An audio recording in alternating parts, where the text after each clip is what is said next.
It's truly no secret that weddings are expensive. And you're probably wondering, why are they so expensive? I'm going to take you through some of the truths about wedding budgeting, how to kind of navigate your approach to developing your budget and staying within budget, being as transparent as possible with the information that I do have, having planned so many different types of weddings and events in different cities. I hope you'll enjoy this. I know money is always a big factor in life in general, so I hope this is going to be great information for you. Welcome back to my channel. My name is Jane Yu. I'm a wedding and event planner based in Los Angeles. I'm also the co-owner of UNS Events. I'm excited to just talk budgets with you today. So here's the truth about wedding budgets. Things are expensive, and year to year, things increase in pricing. Just like anything else in the world, there's inflation, people have to start charging more. Certain businesses, as they get established, of course, they're going to raise their prices. And so that's just kind of the nature of money in general, right? And what things cost. I'm in Los Angeles and New York City, probably two of the most expensive places to get married. Just keep that in mind as I'm talking through things, because I was trying to Google like the average spend of a wedding, and the number 30,000-ish kept coming up, and I feel like that's a little bit low for LA and definitely New York, but it also depends on how many guests you have and all of those things. When I get on discovery calls with potential clients, I find myself educating them a lot about what things will cost. A lot of times it's setting realistic expectations for what they want and how much they want to spend. So that's one of the reasons why I'm making this video, just to shed some light on the numbers part of it all. It's like the least exciting part of wedding planning, I feel, but obviously a very stressful point as well. One frustrating thing about budgets is that there's such a wide range. Vendors and pricing, types of places you're going to get married in, the number of guests that you're going to have at your wedding. There's so many different variables that will dictate how much you're going to spend. You can't approach every wedding and every couple in the same way. So you have to find what fits for you, right? That's the frustrating thing part about it, because there isn't really a right answer. It's just about what is going to work for you. I will say you will probably be able to find someone within your price range for any vendor. If you do a deep dive into research and just keep looking and looking and looking, you'll probably find someone that fits your budget. But I would say you get what you pay for a lot of times, because if they're a lot lower than the average quote that people are sending you, then there's a reason for that. Now, you might sometimes find those hidden gems of people that are just starting out. They're probably really talented. There's probably a ton of people like that out there, but you can never bank on that really, because you want to make sure you have the best service. As a planner, of course, I want to work with people that are established, that know what they're doing. Otherwise, it's going to be such a huge time suck. I have worked with clients to try and fit within their budget and found vendors for them, but honestly, the end product isn't always the best. So I try to level set those expectations with my clients. If you want quality, you will have to compromise on some things. Like, you can't have everything. Like, you can't have an amazing venue, amazing food and beverage, amazing flowers, an amazing photographer. Like, something has to give. And so this is where your priorities come into play. If you watch my getting started video, I talked a little bit about setting priorities with your partner. I think this is kind of where that comes into play. Depending on what your priority is, you may or may not be willing to spend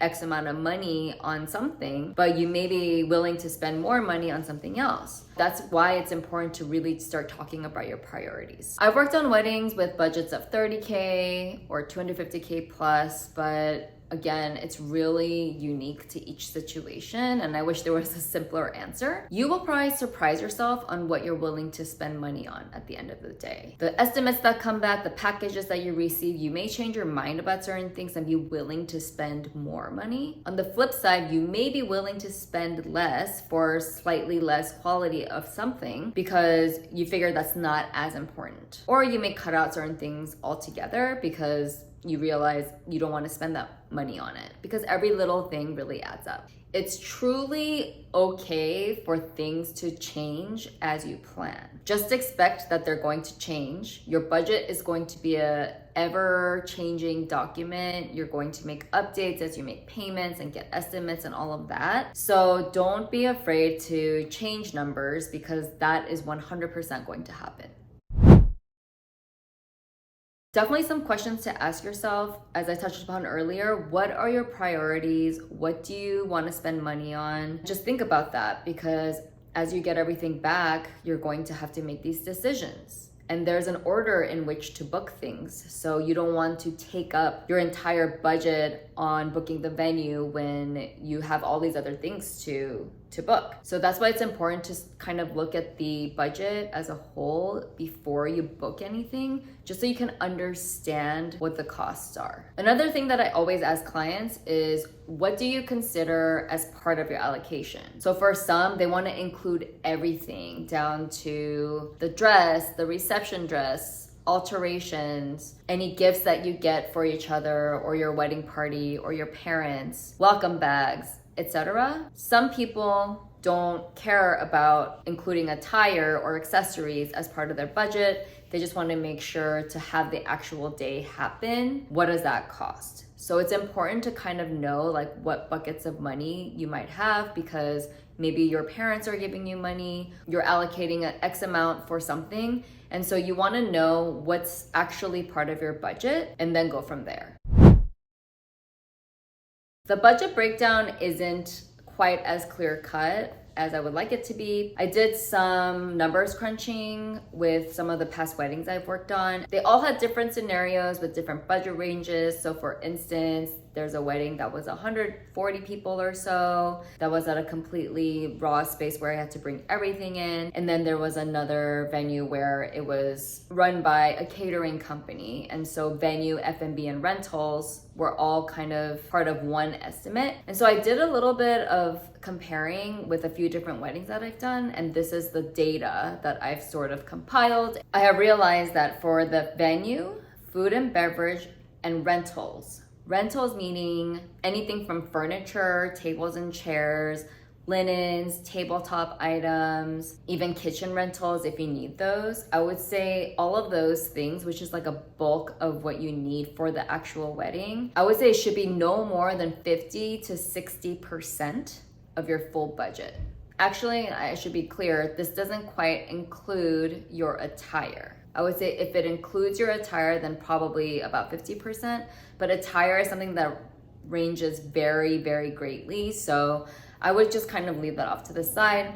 But if you have, let's say $100K for the entire wedding, then I would say no more than 50 or 60K should be allocated to venue, food and beverage, and rentals. Sometimes venues come with rentals, or venues come with furniture and all of that, so you don't have to factor that into the cost. Just keep that in mind, 50 to 60%. So if you have a budget of $50,000, you don't want to spend more than 25 to 30 to 35K on venue, F&B, and rentals. I would say the average minimum for photographers in the Los Angeles area is probably $6,000 and up.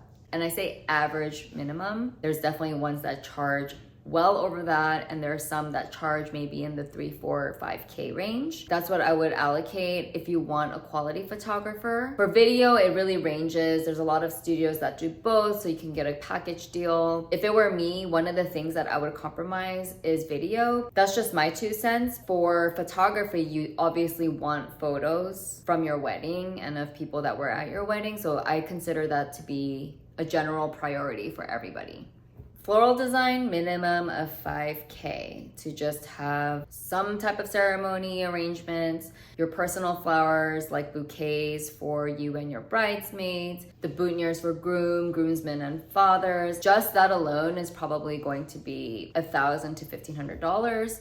And then you have other things like everything for the reception, etc. Typically 5K is probably the average minimum. And I would say that's probably for 100 to 150 person wedding. Obviously, the more people you add, the more expensive things will get, because you have to add everything from food to furniture to flowers. Hair and makeup, you usually have a minimum that you have to spend. Usually it's like 3 to 4 people. I would say brides average around $500 to $1,000 for both hair and makeup. For bridesmaids and mothers or anyone else that wants to get it done, usually at least around $250 or up, just depending. It's probably best to find a studio if you're trying to save on costs that does both hair and makeup rather than hiring a hairstylist separately and a makeup person separately, because generally they charge a little bit more if you're only hiring them for a specialized skill. So if you find a studio that offers both, that's usually the move to get the best deal. Some highly personal items that I never budget for clients are attire, accessories, wedding bands, like the wedding ring itself. Most people don't really include that as part of the budget. If you do, then I would make sure that you allocate what you think is realistic for you.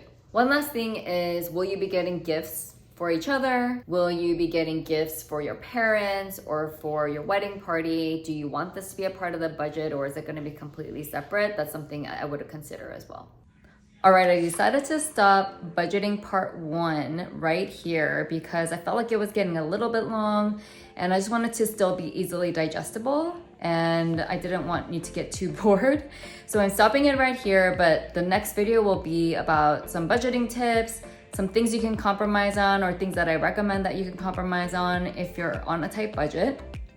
And I hope you got some good information out of this one, and see you next time. Thanks for watching.